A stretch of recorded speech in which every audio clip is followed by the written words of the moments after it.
जब मैं इस इस्लाम मुखालिफ सियासी पार्टी PFF का मेंबर था। हमें ज्यादा नहीं, थोड़ा इस्लाम चाहिए। तो मैं चाहूंगा कि कुरान बाकी ना रहे, मस्जिदों को ताले लग जाए और कुरान पर पाबंदी लगा दी जाए। असल में उन्होंने मुझे ब्रेन वॉश करके एक इस्लाम मुखालिफ इंसान बना दिया था।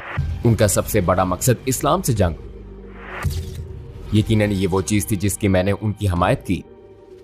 शायद मैं इस मजहब से नफरत करता था। मेरा यकीन था कि इस्लाम का मजहब समाज और हमारी आजादी के लिए खतरा है। क्या मुझे इस्लाम से कोई मसला है? हाँ, मुझे इस्लाम से मसला है।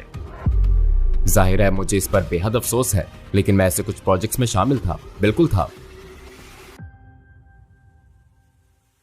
अस्सलाम वालेकुम भाई आर्नोल्ड, शुक्रिया आप हमारी दावत पर तशरीफ लाए। मैं इस सवाल से शुरू करूंगा कि आर्नोल्ड वान डॉन कौन है? वालेकुम अस्सलाम, मुझे यहाँ बुलाने का शुक्रिया। यहाँ ना मेरे लिए एजाज की बात। मेरा नाम आर्नोल्ड वान डॉन है।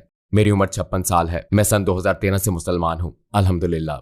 मैं हैग नीदरलैंड में पैदा हुआ और वहीं पला बड़ा। मैं क्रिश्चियन बैकग्राउंड से हूँ और इसी हैसियत से परवरिश पाई मैं सियासत में एक्टिव हो गया। फिर PFF नामी इस्लाम मुखालिफ डच पार्टी का मेंबर बना, लेकिन मैं 2013 में मुसलमान हो गया, अल्हम्दुलिल्लाह। तकरीबन 10 साल हो गए। मैं हाल इस मीडिया की दावत पर यहाँ इस्तांबुल में हूँ। वो एक प्रोजेक्ट कर रहे हैं। वो 40 से ज्यादा मुल्कों के सैकड़ों नौ मुस्लिमों के इंटरव्यू कर रहे हैं और मैं उनमें से एक हूँ। तो इस अजीम शहर में आना और ये इंटरव्यू देना मेरे लिए बड़े एजाज की बात है। अकीदे के लिहाज से आपकी जिंदगी कैसी थी? आपका किस पर ईमान था? मैं क्रिश्चियन के तौर पर पला बड़ा। मैं Catholic school, Catholic sports club वगैरह में रहा। मेरे वालिद एक प्रैक्टिकल क्रिश्चियन थे। मैं इतवार और कभी हफ्ते के दरमियान चर्च जाता था, लेकिन मैं कभी 100% मुतमईन नहीं हुआ और ये सिर्फ मामूल का आना जाना था।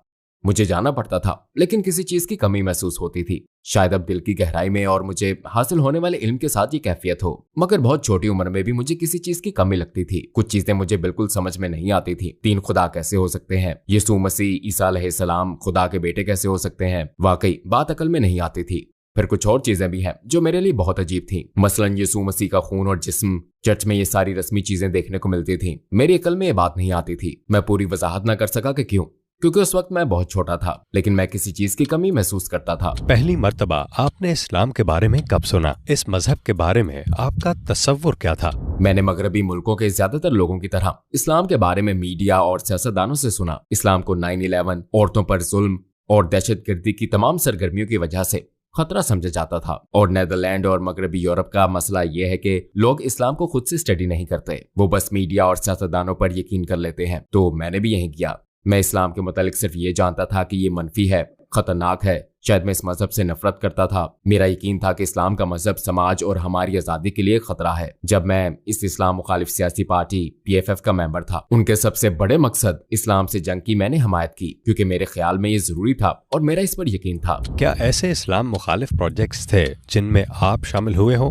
हाँ, आपने वो मशहूर मूवी देखी है? मैं उसका प्रोड्यूसर नहीं हूँ। बहुत से लोग यही समझते हैं, क्योंकि ये मूवी मेरे सियासी पार्टी में एक्टिव होने से पहले बनाई गई थी। लेकिन मैं मूवी को सोशल मीडिया पर प्रमोट करने और इसी तरह के दूसरे कामों में इसकी तकसीम करने वाले कुछ दूसरे लोगों के साथ था। यानी मैं इस ऑर्गेनाइजेशन और मूवी की प्रमोशन का हिस्सा था। ये चंद मिसालों में से एक है। जाहिर है अब मुझे इस पर बेहद अफसोस है, लेकिन मैं ऐसे कुछ प्रोजेक्ट्स में शामिल था, बिल्कुल था। किस वजह से आपको इस्लाम की तरफ कशिश महसूस हुई? मुझे फौरन ही इस्लाम की तरफ कशिश महसूस नहीं हुई। ऐसा नहीं हुआ कि मैं सुबह उठा और मुसलमान हो गया, जाहिर है नहीं। लेकिन मुझे इस्लाम के मुताल्लिक कुछ डाउट्स थे। ये बात मेरी अकल में नहीं आती थी। मीडिया हो, सियासतदान हो, ये सब कहते हैं इस्लाम बुराई फैलाता है और ये मुआशरे के लिए, हमारी आजादी के लिए बुरा है और ये बुराई से भरा हुआ है। लेकिन ये बात अकल में नहीं आती थी। दुनिया के 1.5 बिलियन लोग क्या सब बुरे, कुसीले और खतरनाक लोग हैं? हॉलैंड में 1 मिलियन से ज्यादा लोग मुसलमान हैं। क्या ये सब बुरे, कुसीले और खतरनाक लोग हैं? और कितने ज्यादा लोग मुसलमान हैं? बहुत से लोग अच्छे, नेक और दोस्ताना हैं, जिन्हें मैं खुद जानता हूँ, और वो कहते हैं कि आपको इस्लाम के मुतालिक जानना चाहिए, क्योंकि इस्लाम के बारे में आपके ख्यालात गलत हैं। हाँ, यकीनन। मगर मैंने कुरान पढ़कर इस्लाम के मुतालिक जानना शुरू किया। मैं मस्जिद गया, इमामों से, दूसरे मुसलमानों से बात की, खुद थोड़ी बहुत रिसर्च की। मैं लाइब्रेरी गया, और आप इस्लाम के बारे में जितना ज्यादा जानते हैं, ये उतना ही हर एक के लिए और खसूसन मेरे लिए वाज़े हो गया। लेकिन उस अरसे के दौरान मैंने जितना इस्लाम के मुतालिक जाना, ये उतना ही मेरे दिमाग से दिल में उतर गया। गोया ये एहसास हुआ, वाह ये शानदार है, खूबसूरत है, ये कुछ सवालों के जवाब दे रहा है, ये सब लोग गलती पर हैं, ये शानदार मजहब है। मेरे ख्याल में इस मजहब के पास मेरे सवालों के जवाब हैं। और जब आप इस्लाम को स्टडी करते हैं तो ये सब चीजें, सारे डाउट्स सब गायब हो जाते हैं, सारी खलाएं पुर हो जाती हैं, आपके तमाम सवालों के जवाब मिल जाते हैं। वो कौन सी पहली चीज थी जिससे इस्लाम के लिए आपके दिल में नरमी आई? ये वो सवाल है जो बहुत से लोग मुझसे पूछते हैं, और ये कुरान के सिर्फ एक खास हिस्से, एक मखसूस आयत की बात नहीं है, बल्कि ये खुद इस्लाम और पैगंबर सल्लल्लाहु अलैहि वसल्लम की जिंदगी की बात है। यहाँ नेदरलैंड में एक किताब है, इसका नाम है मोहम्मद, और ये आप सल्लल्लाहु अलैहि वसल्लम की जिंदगी पर है। इसने भी मुझे बहुत मोटिवेट किया। मेरे लिए तो ये एक रिसर्च थी। मैं इस्लाम के मुतालिक स्टडी कर रहा था और ये मेरी मुफाद परस्ती के बायस बहुत सुस्त रफ्तार अमल था। यानी ठीक है, मैं इस्लाम को स्टडी करूंगा, लेकिन ये सब झूठे हैं और ये सच नहीं है। ये मुझे ब्रेन वॉश कर रहे हैं। मस्जिद में होने वाली बातें, हाँ वो बहुत अच्छी होती हैं, लेकिन मेरे ख्याल में ध्यानदार नहीं थी। लेकिन आप जितना ज्यादा सीखते हैं, आप खुले जहन से इस्लाम पर जितनी ज्यादा रिसर्च करते हैं, खुले दिल खुले जहन के साथ ये करना बहुत जरूरी है, तो फिर आप सच का इनकार नहीं कर सकते। बहरहाल एक लंबे सफर के बाद एक गैर मुस्लिम से तकरीबन मुसलमान होने तक मुझे तकरीबन 1 साल लगा, लेकिन आखिरकार मुझ पर यह वाज़ेह हो गया कि इस्लाम एक शानदार मजहब है और 2013 में मैंने कलमा पढ़ लिया, अल्हम्दुलिल्लाह। आप उन लोगों के बारे में कैसा महसूस करते थे जो इस्लाम के खिलाफ ये सारा झूठा प्रोपेगेंडा कर रहे थे? मैं असल में मिसगाइड हो गया था। मेरा हमेशा से एक ख्याल था कि नेदरलैंड और मगरबी यूरोप में मीडिया दयानतदार और मकसीदियत का हामिल है, और यही ख्याल सियासतदानों से भी मुतालिक था कि वो दयानतदार और अक्लमंद लोग होते हैं। वो हमारे लिए, हमारे तहफ़्फ़ुज़ और हमारी रहनुमाई के लिए है। लेकिन मैंने उन्हें धोखेबाज महसूस किया। मतलब जब आप इस्लाम के बारे में जानते हैं तो आपको ये भी मालूम होता है कि इस्लाम के मुतालिक उनकी हर बात गलत है, ये मनफी है। तो मैं असल में बहुत मायूस हो गया था, क्योंकि उन्होंने मुझे ब्रेन वॉश करके एक इस्लाम मुखालिफ इंसान बना दिया। आपने कलमा कैसे पढ़ा? क्या आप हमें उन लम्हों में ले जा सकते हैं? अस्सलामुअलैकुम भाइयों और बहनों, हमने देखा है कि हमारे 80% नाज़रीन बाशुमूल इस वीडियो के ने हमारे चैनल को सब्सक्राइब नहीं किया है। जैसा कि आप जानते हैं, हम एक गैर मुनाफा बख्श तंजीम है और हमने अपनी वीडियोस पर एड्स बंद रखी हैं। लिहाजा हम सिर्फ इसलिए कह रहे हैं ताकि सच्चाई को फैलाया जाए। ये एक छोटा सा अमल लग सकता है, लेकिन इंशाअल्लाह ये बहुत से लोगों के लिए रहनुमाई का जरिया होगा। आइए अब सब्सक्राइब बटन पर क्लिक करें और एक साथ चलें अब्दियत की तरफ। आपने कलमा कैसे पढ़ा? क्या आप हमें उन लम्हों में ले जा सकते हैं? जब मैंने इस्लाम कबूल किया तो मेरी उम्र 45 साल थी। मैंने मस्जिद में कलमा पढ़ा था। मैं वहां पहले भी कुछ मर्तबा गया था। मेरे जहन में इस्लाम के मुतालिक कुछ सवालात थे, तो उन्होंने कहा आप मस्जिद चले जाएं और वहां आप अपने सारे सवालात पूछ सकते हैं। मैंने कहा नहीं, मैं मस्जिद नहीं जाऊंगा, क्योंकि वो शायद मुझसे नफरत करते हैं और मुझे वहां आने नहीं दिया जाएगा। लेकिन मुझे वहां वेलकम किया गया। उन्होंने मुझे इनवाइट किया, आप अंदर आ सकते हैं। वो बहुत दोस्ताना थे। वहां चाय और दूसरी चीजें थी। मैंने वहां बातों में घंटे गुजार दिए, और ये भी एक चीज थी जो मेरे लिए कंफ्यूजिंग थी, क्योंकि उन लोगों को तो मुझसे नफरत करनी चाहिए थी। ये इतने दोस्ताना कैसे हैं? ये इतने खुले जहन के कैसे हैं? ये मेरे तमाम सवालों के जवाब कैसे दे सकते हैं? ये भी एक चीज थी जो मेरे इस्लाम कबूल करने का जरिया बनी। ये मैंने बहुत राजदारी से किया, क्योंकि अगर लोगों को ये पता चल जाता तो मेरी मुलाजमत जा सकती थी, मेरा होता जा सकता था। लेकिन उस वक्त मैं हिचकिचाहट का शिकार था। मैंने मस्जिद में कलमा पढ़ा था, लेकिन लोगों के सामने नहीं। मैं छोटे से दफ्तर में था जहां इमाम भी नहीं थे। बस मैं और मस्जिद का एक रज़ाकार था जो एक रहनुमा के तौर पर इस पूरे अमल में मेरी रहनुमाई कर रहा था। हमने कलमा पढ़ा, मगर वहां कोई और नहीं था। तो असल में इस्लाम के बारे में जानने की शुरुआत से लेकर मेरा कलमा पढ़ने तक ये चंद दिनों, चंद हफ्तों की बात नहीं थी। इसमें मुझे 1 साल लग गया था। ये एक रोलर कोस्टर की तरह था। कभी मैं बहुत ज्यादा मोटिवेट हो जाता और कभी मैं इस पर सोचता भी नहीं था। लेकिन इस अरसे में ये वाज़ेह हो गया था कि इस्लाम खूबसूरत है, और आखिरकार अल्हम्दुलिल्लाह 2013 में मैंने कलमा पढ़ लिया था। जब आपने कलमा पढ़ा तो उस वक्त कैसा महसूस हुआ? क्या आपको सुकून और इत्मीनान महसूस हुआ था?